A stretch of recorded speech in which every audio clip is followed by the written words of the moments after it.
आज आपण बनवणार आहोत सकाळच्या गडबडीत ऑफिसच्या डब्यासाठी झटपट होणारी आणि तितकीच चविष्ट अशी पीठ पेरलेली सिमला मिरचीची भाजी। त्यासाठी लागणारं साहित्य आणि कृती आता आपण बघूया। इथे मी 3 मोठ्या आकाराच्या सिमला मिरची घेतलेल्या आहेत। त्या आता आपल्याला बारीक चिरून घ्यायच्या आहेत। सिमला मिरचीमधल्या बिया काढून टाकायच्या आणि त्याचे बारीक तुकडे करून घ्यायचे।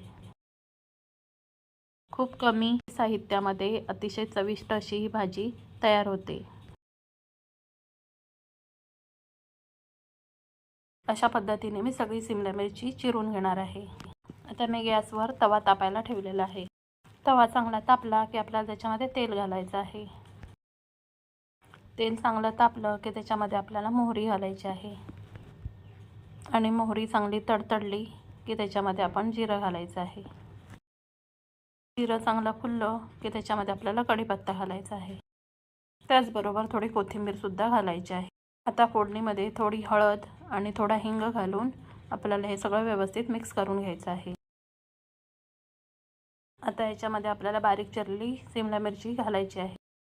आता ही सिमला मिरची आपल्याला तेलामध्ये व्यवस्थित परतून घ्यायची आहे। आता या भाजीमध्ये आपल्याला मीठ घालून घ्यायचं आहे आणि आता आपल्याला ही भाजी पुन्हा एकदा व्यवस्थित ढवळून घ्यायची आहे। आणि आता ही भाजी आपल्याला याच्यावरती झाकण ठेवून मंद गॅसवर शिजू द्यायची आहे। आता आपल्याला या भाजीमध्ये चवीनुसार तिखट घालायचं आहे आणि ही भाजी आपल्याला व्यवस्थित ढवळून घ्यायची आहे।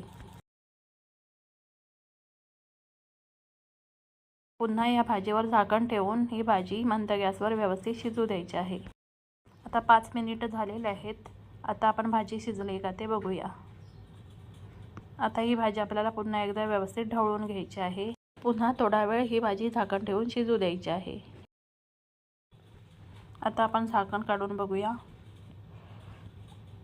आता ही भाजी व्यवस्थित पुन्हा ढवळून घ्यायची आहे आणि आता ही भाजी शिजलेली आहे। आता याच्यामध्ये मी 2 मोठे चमचे भाजलेले बेसन पीठ घालणार आहे। बेसन घातल्यानंतर आपल्याला ही भाजी व्यवस्थित मिक्स करून घ्यायची आहे। आता या भाजीमध्ये थोडी कोथिंबीर घालून ही भाजी व्यवस्थित मिक्स करायची आहे आणि आता याच्यावरती झाकण मारून पुन्हा ही भाजी थोडा वेळ शिजू द्यायची आहे। आता आपली चविष्ट अशी पीठ पेरलेली सिमला मिरचीची भाजी तयार झालेली आहे। सकाळी सकाळी ऑफिसच्या डब्यासाठी झटपट होणारी आणि चविष्ट अशी ही भाजी आहे। एकदा नक्की ट्राय करून बघा।